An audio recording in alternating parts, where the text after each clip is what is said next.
শক্তিশালী অস্ট্রেলিয়ার এমন দুর্দশা টাইগার বোলারদের সামনে। 0 রানেই তাদের 3 উইকেটের পতন। এমন ইতিহাস হয়তো কখনোই রচনা করা হয়নি অজিদের রেকর্ডের পাতায়। এ যেন একেবারেই অবিশ্বাস্য।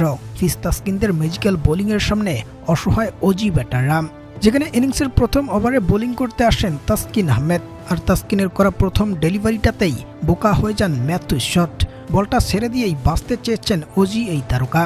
তবে তাসকিনের সেই ডেলিভারি ইনসুইং করে একেবারেই স্টাম্পটা ভেঙে দিয়েছে তার। ফলে 0 রানেই প্রথম বলে ফিরে যান ম্যাথু শট।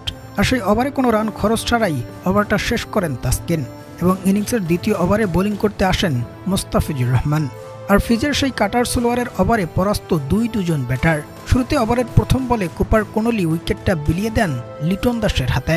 আর বলটা তালুবন্দি করেই লিটন দাসের সে কি দুর্দান্ত আবেদন, এবং সেই আবেদনের সাথে সাথে সাড়াও দিতে দেখা যায় অনফিল্ড আম্পায়ারকে।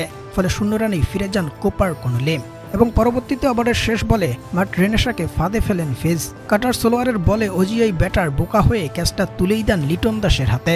আর বলটা তালুবন্দি করেই আবেদন করেন লিটন। কিছুটা সময় নিয়ে আম্পায়ারকেও দেখা যায় সাড়া দিতে এবং 0 রানে ফিরতে হয় এই ব্যাটারকেও। আর এভাবেই অজিদের দলীয় সংগ্রহ যখন 0 রানের কোটায়, তখন 3-3টা উইকেট হারিয়ে বসে তারা।